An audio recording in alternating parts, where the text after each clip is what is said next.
जी, इस वक्त मैं अदालत दहशतगर्दी गिलगित में मौजूद हूँ। यहाँ पर आज अदालत इंसदाद दहशतगर्दी के जज रहमत शाह ने वादी नलतर में पेश आने वाले दहशतगर्दी के दो मुख्तलिफ वाक़यात में जो मुल्ज़िमान हैं उनको सज़ाएँ सुनाई हैं। उसकी तफसीलात मैं आपको बताता चलूँ कि पहला वाक़या जो है वो 25 मई 2020 को पेश आया था, जिसमें दो अफराद इस वाक़े में जाबाहक हुए थे।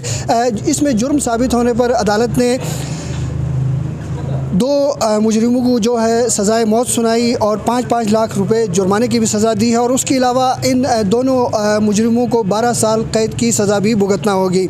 एक मुजरिम को उम्र कैद 3 लाख रुपए जुर्माना और 12 साल कैद की सज़ा दी गई।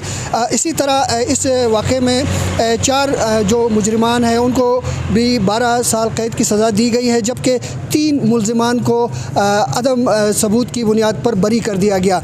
इसके बाद आपको बताता चलूँ कि 25 मार्च 2021 को गिलगित से एक मुसाफिर गाड़ी जो कि नलतर बाला की तरफ जा रही थी, उस पर फायरिंग का वाक़या पेश आया था, और इसमें एक खातून समेत 7 अफराद जो है वो जाबाहक हुए थे और 9 ज़ख्मी हुए थे।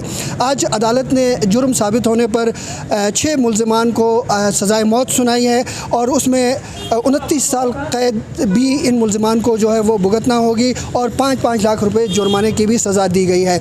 इस वाक़े में सहूलतकारी करने वाले 3 मुल्ज़िमान में से 2 को 45 साल कैद की सज़ा सुनाई गई है, जबकि उसके अलावा एक मुजरिम को 52 साल कैद की सज़ा भी सुनाई गई है। आपको ये बताता चलूँ कि अदालत इंसदाद दहशतगर्दी में जब इन दोनों दहशतगर्दी के वाक़यात में मुल्ज़िमान को सज़ाएँ सुनाई जा रही थी, उस वक्त अहाता अदालत के एतराफ़ में सिक्योरिटी के सख्त तरीन इंतज़ामात किए गए थे।